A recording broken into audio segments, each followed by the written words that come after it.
Hello दोस्तों, मेरा नाम चेतन नकपुरे है और मेरे यूट्यूब चैनल पर आप सभी लोगों का स्वागत है। तो चलिए आज हम बात करते हैं एमपीपीएससी 2020 की सीरीज में जो संभावित प्रश्न है जिसके आने की पूर्ण रूप से संभावना है।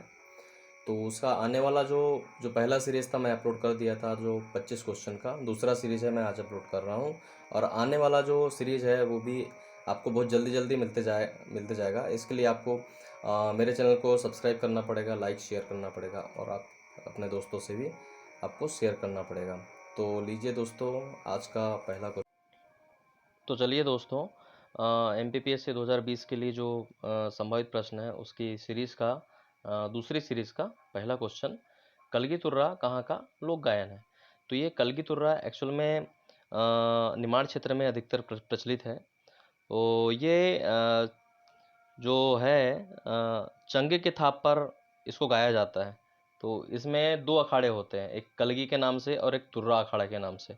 दोनों अखाड़े अलग अलग होते हैं। तो इनके अखाड़े के जो गुरु हैं इनको उस्ताद कहा जाता है। इसको भी आप समझना चाहिए। और कलगी दल शक्ति कहलाता है और तुर्रा दल जो है ये शिव का एक मतलब प्रतीक है। तो इस तरह कलगी तुर्रा तुर्रा जो है ये निमाड़ क्षेत्र में प्रचलित है। दूसरा क्वेश्चन, भारत में होम रूल आंदोलन की प्रेरणा कहाँ से प्राप्त की गई थी। तो भारत में जो होम रूल आंदोलन, इसकी प्रेरणा जो है ये आयरलैंड के होम रूल लीग है ना। तो इसका ऑप्शन नंबर सी है। Option number C option number C जो है आयरलैंड के आंदोलन से इसे प्राप्त की गई थी।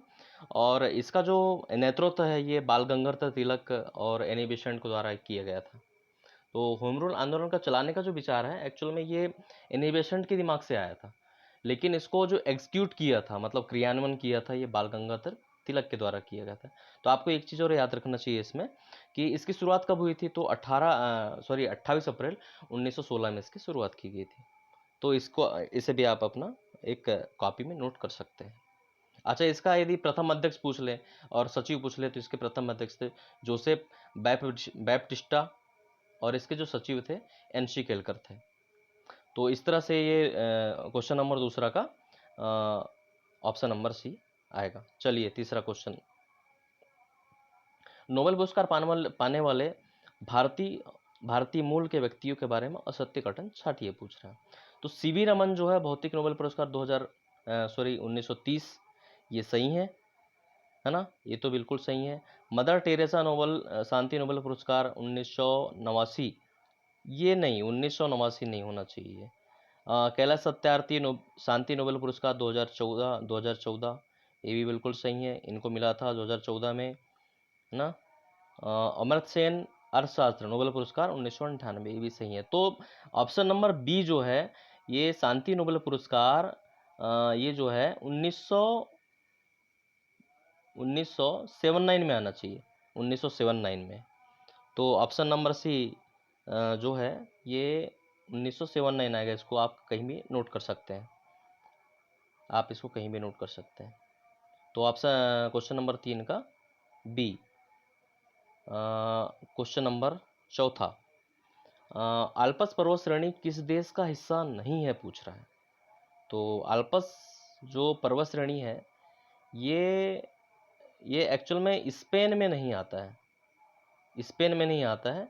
ये बाकी जो देश है फ्रांस, जर्मनी, ऑस्ट्रिया सॉरी, ये ये इसमें आते हैं लेकिन स्पेन में नहीं आता। अच्छा, जो आल्पस पर्वत श्रेणी है ये एक्चुअल में अल्पाइन जो देश होते हैं, अल्पाइन देश होते हैं, इनका हिस्सा है, जिसमें ऑस्ट्रिया भी आता है, जर्मनी फ्रांस आता है, मोनाको आता है, स्लोवेनिया आता है, स्विट्ज़रलैंड आता है, इटली आता है। ये अल्पाइन देश है। और एक चीज़ और आप ध्यान रखिए कि आल्पस पर्वत श्रेणी है, इसमें जो माउंट ब्लाक जो पर्वत है ये इसकी सबसे ऊंची चोटी है। इसको भी आपको याद में रखना चाहिए। और यहाँ से तीन नदियों का उद्गम होता है इस पर्वतमाला से, राइन नदी, रोन नदी और पू नदी, ये तीन नदियों का उद्गम स्थल है, इसे भी आप याद रखिए। क्वेश्चन नंबर 5, प्राचीन भारत का मिल्टन किसे कहा जाता है। तो प्राचीन भारत का जो मिल्टन है ये भवभूति को कहा जाता है। अभी प्राचीन भारत का मिल्टन मतलब कैसे, तो संस्कृत साहित्य में जैसे कि कालिदास को शेक्सपियर कहा जाता है, मतलब उसकी संज्ञा दी जाती है, उसी तरह से भवभूति की तुलना मिल्टन मिल्टन से की जाती है, इसलिए इनको प्राचीन भारत का मिल्टन कहा जाता है। तो इनका इनका इनका प्रसिद्ध नाटक जो है, भवभूति के प्रसिद्ध नाटक आपको लिख लेना चाहिए कहीं, क्योंकि हो सकता है किसी भी एग्जाम में आने की संभावना रहती है। तो इनके प्रसिद्ध 3 नाटक हैं। सबसे महत्वपूर्ण महावीर चरितम पहला, दूसरा उत्तर रामचरितम और तीसरा मालती माधव।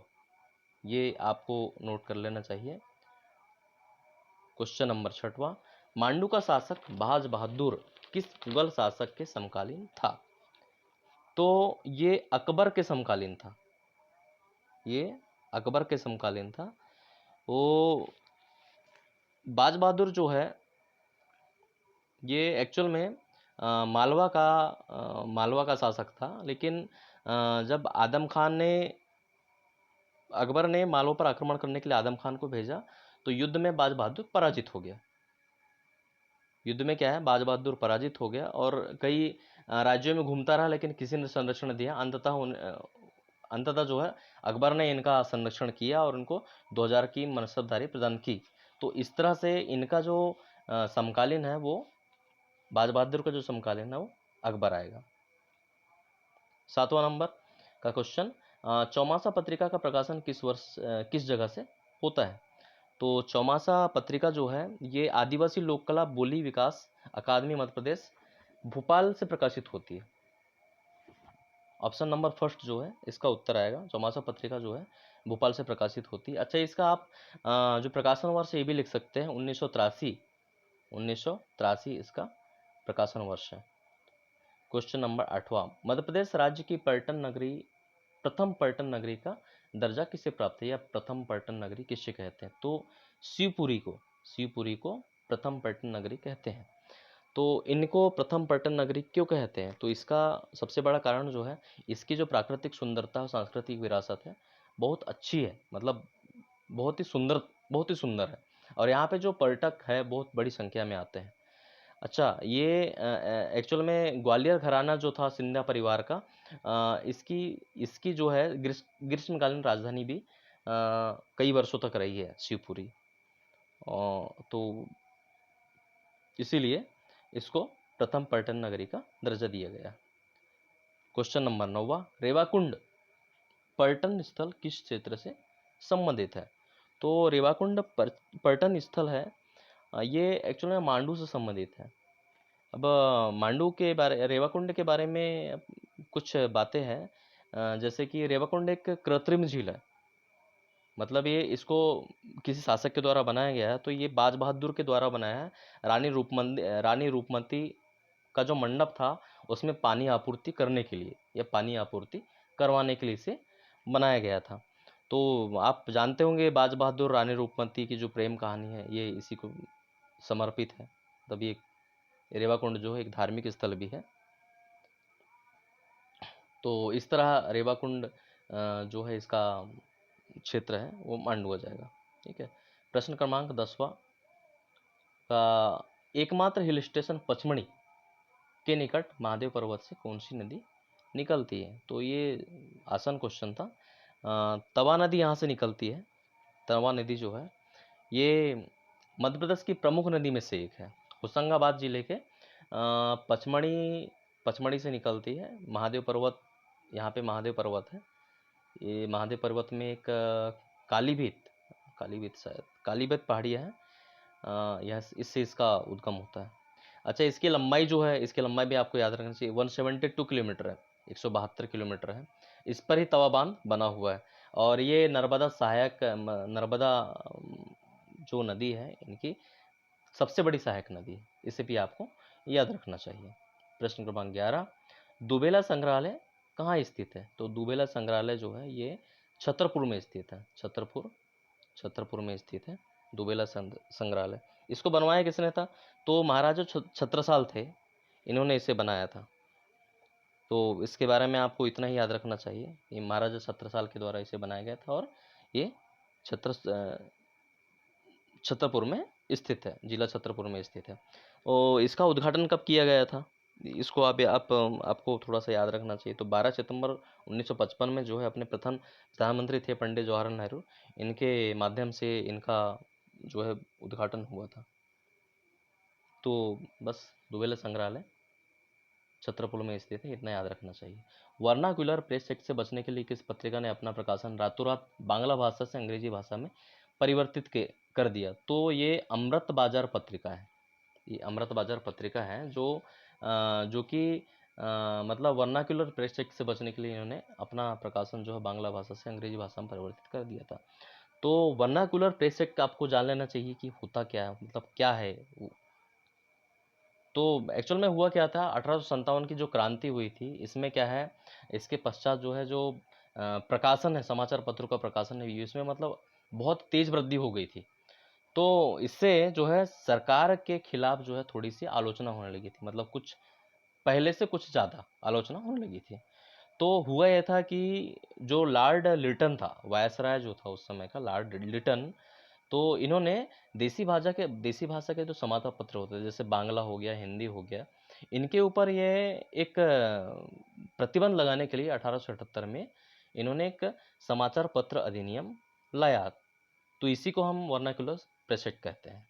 तो उसमें हुआ ये था कि जो कई तरह के जो अपने वहाँ पे जैसे सोम प्रकाश है, वंदे मातरम, द लीडर, ये इन्होंने जो है इन पर मामले दर्ज हुए।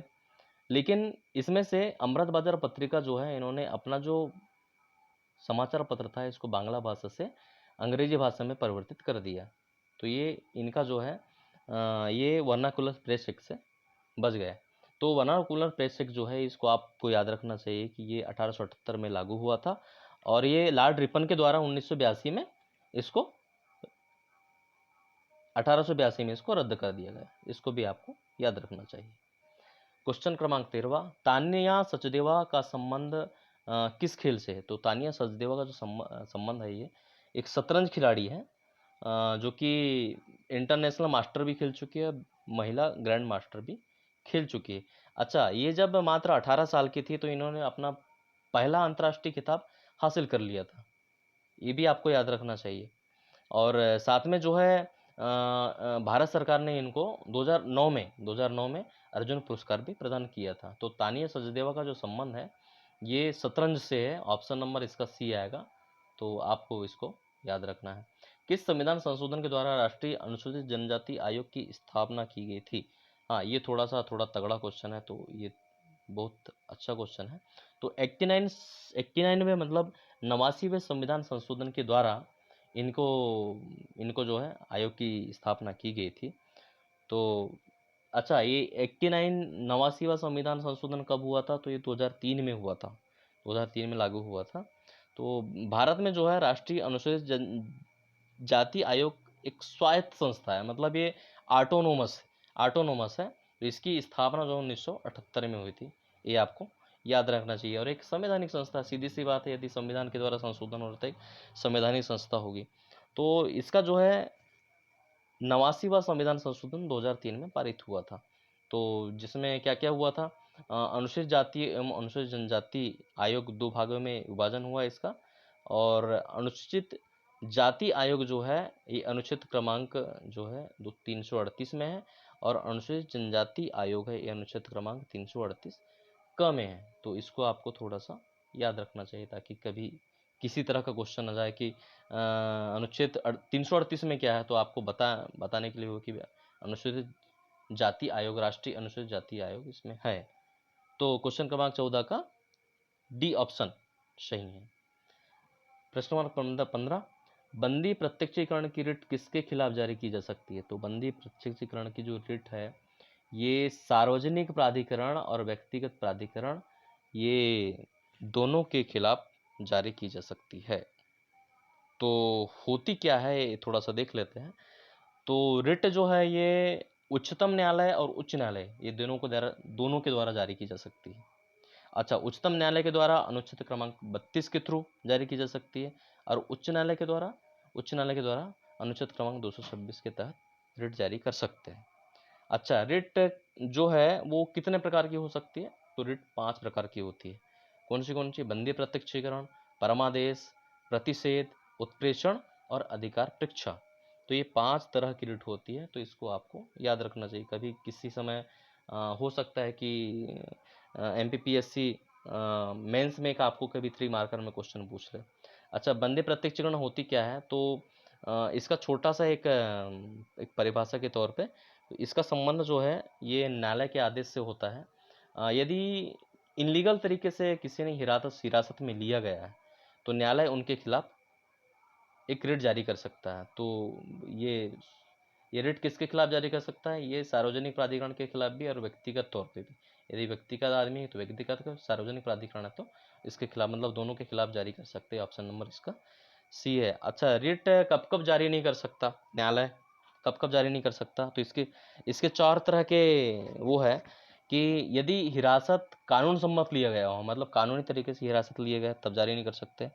और यदि कोई ऐसी कार्रवाई हुई हो जो विधानमंडल और न्यायालय के अवमानना के तहत हुई हो, मतलब कोई व्यक्ति ऐसा है जो कि विधानमंडल का अवमानना करके आया है, न्यायालय का अवमानना करके आया है, तो तब जारी नहीं कर सकता। न्यायालय के द्वारा, यदि डायरेक्ट न्यायालय के द्वारा उसको हिरासत में लिया गया है, तब न्यायालय ये रिट जारी नहीं कर सकता।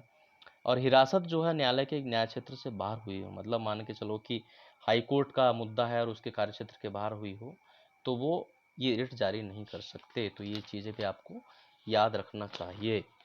तो प्रश्न क्रमांक 16, कलचुरी राजाओं की राजधानी त्रिपुरी कहाँ स्थित है? तो ये सामान्य सा प्रश्न था वैसे।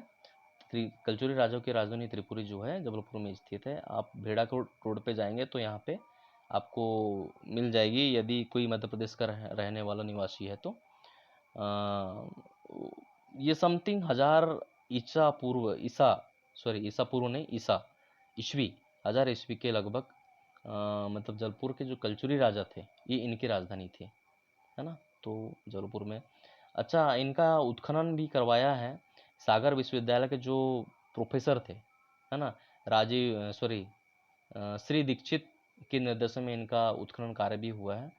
और बताया गया है कि उत्तर वैदिक कालीन जो है, और उत्तर वैदिक कालीन और मौर्य कालीन जो सभ्यता है, इसके प्रमाण भी यहाँ पे मिले हैं। तो कलचुरी राजाओं की राजधानी त्रिपुरी जो है वो जबलपुर में स्थित है, इतना आपको याद रखना चाहिए। अलाउद्दीन खिलजी ने 1305 ईस्वी में, क्वेश्चन क्रमांक 17, अलाउद्दीन खिलजी ने 1305 ईस्वी में जब अपना मालवा अभियान किया था, तब वहाँ का शासक कौन था? तो वहाँ का शासक जो है, ऑप्शन नंबर डी, महलक देव थे। उस समय जो है जब मालवा का अभियान किया था अलाउद्दीन खिलजी ने, तो वहाँ का जो शासक है वो महलक देव थे। तो इन्होंने वहाँ की उसकी जो है अलाउद्दीन खिलजी की अधीनता स्वीकार नहीं की थी। तो प्रतिक्रिया स्वरूप, मतलब अब अलाउद्दीन खिलजी बदले में क्या करेगा, तो अपने सूबेदार को इसने भेजा। इनके सूबेदार का नाम था आइन उल मुल्क। इसको आप नोट कर लेना चाहिए, आइन उल मुल्क। इन्होंने फिर मालवा पर आक्रमण किया और फिर इनके किले पर अधिकार कर लिया। तो इतना आपको याद रहना चाहिए। क्वेश्चन क्रमांक 18, मध्य प्रदेश सरकार द्वारा मुख्यमंत्री अन्नपूर्णा योजना कब प्रारंभ की गई? तो ये अप्रैल 2008 में मध्य प्रदेश सरकार के द्वारा अन्नपूर्णा योजना प्रारंभ की गई थी। इसके कुछ फैक्ट हैं, जैसे कि अप्रैल 2008 में निर्धनता, मतलब बीपीएल कार्ड जो है, इसको कम कीमत पर, मतलब रियायत मूल्य पर जो है मध्य प्रदेश सरकार खाद्यान्न उपलब्ध कराता है। तो इसके माध्यम से 20 किलोग्राम खाद्यान्न जो है वितरण करना निर्धारित किया गया है। तो और उसके बाद में जो है गेहूं जो है इनका 3 रुपये प्रति किलो के हिसाब से मिलता है, और चावल 4.5 रुपये प्रति किलो की दर से 20 किलोग्राम खाद्यान्न उपलब्ध कराया जा रहा है अप्रैल 2008 से। तो क्वेश्चन क्रमांक 18 का ऑप्शन नंबर ए।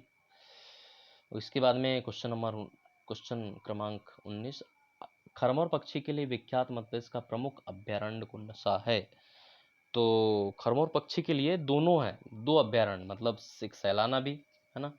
तो इसमें जो ऑप्शन नंबर सी भी आएगा और ऑप्शन नंबर ए भी आएगा और ऑप्शन नंबर बी भी आएगा। तो ऑप्शन नंबर सी जो है इसका सही आंसर है। तो सैलाना जो है ये रतलाम में है, और सरदारपुर ये धार में है। और खरमोर पक्षी जो है एक बड़े आकार का, मतलब लंबी टांगों का भारतीय पक्षी कहते हैं इसे। इसका नाम और दो नाम और इसे कहते हैं चीनी मोर भी कहते हैं इसे, या केर मोर भी कहते हैं, तो दो अन्य नाम भी है। अच्छा, खरमोर पक्षी का जो वैज्ञानिक नाम है ये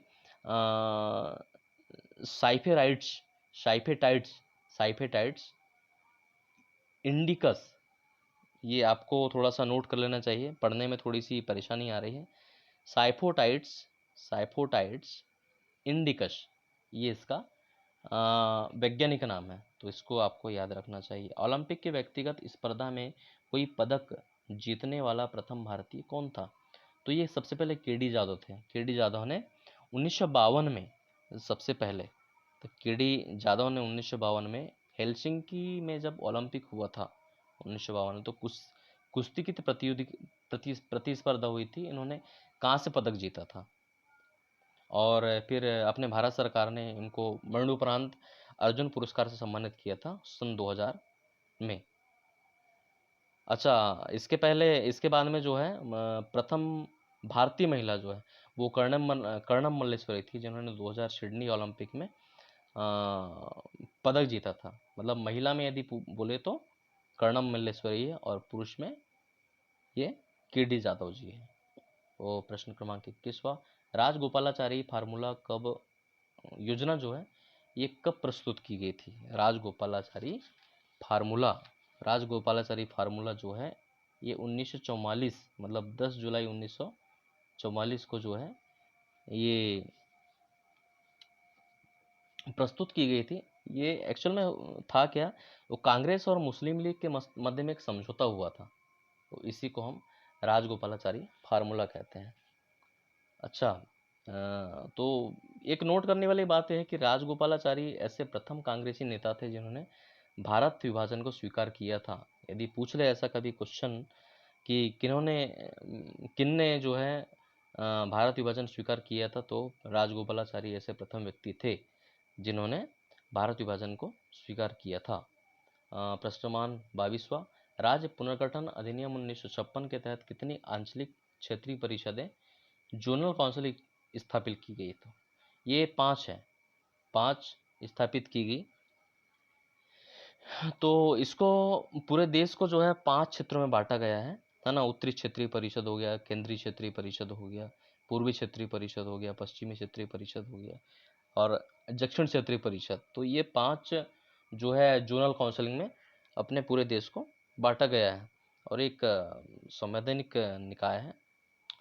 तो अच्छा, इसका अध्यक्ष जो है वो गृह मंत्री होता है। जो क्षेत्रीय परिषदें होती है, जोनल काउंसिलिंग जो होती है, इसका परिषद अध्यक्ष जो है वो गृह मंत्री होता है। जो भारत के गृह मंत्री है वो होंगे। वर्तमान में छह क्षेत्रीय परिषदें हैं, है ना। 1972 में क्या था, 1972 में स्थापित हुई थी जो पूर्वोत्तर की जो परिषद है, पूर्वोत्तर की, वो 5 में यदि अपन एक शामिल कर ले तो 6 हो जाएगी।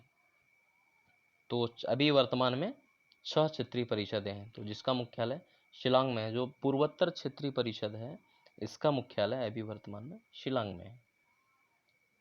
प्रोजेक्ट सशक्त का संबंध निम्नलिखित में से किससे है? तो प्रोजेक्ट सशक्त का जो संबंध है ये सरकारी बैंकों की जो एनपीए होती है ना, इनकी समस्या दूर करने से संबंधित है प्रोजेक्ट सशक्त।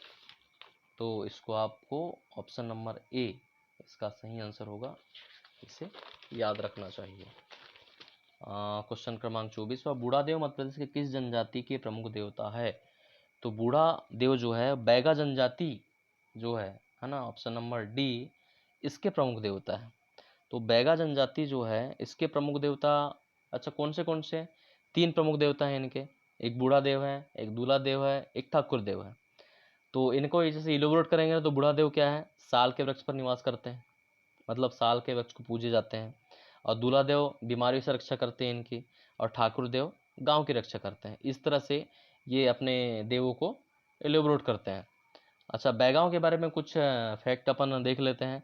ये बैगा आदिवासी जो है वो अपने मध्य प्रदेश में सिर्फ 3 जिलों में अधिकतर पाए जाते हैं, जैसे कि मंडला हो गया, बालाघाट हो गया और शहडोल। ये 3 जिलों में अधिकतर निवास करते हैं। और इनको जो है मध्य प्रदेश का जो है मूल आदिवासी भी कहे जा सकते हैं। बैगा शब्द के अनेक अर्थ निकाले जाते हैं, जैसे कि गुनिया, ओझा, इस तरह का। तो ऑप्शन नंबर डी इसका आंसर होगा। लास्ट क्वेश्चन आज का, प्रसिद्ध ऐतिहासिक स्थल डांगवाला किसके निकट स्थित है? तो ये जो प्रसिद्ध ऐतिहासिक स्थल है डांगवाला, ये उज्जैन के निकट जो पुरातात्विक स्थल है ये, है ना, डांगवाला। तो उज्जैन इसका आंसर आएगा, इसका ऑप्शन जो है ए सही होगा।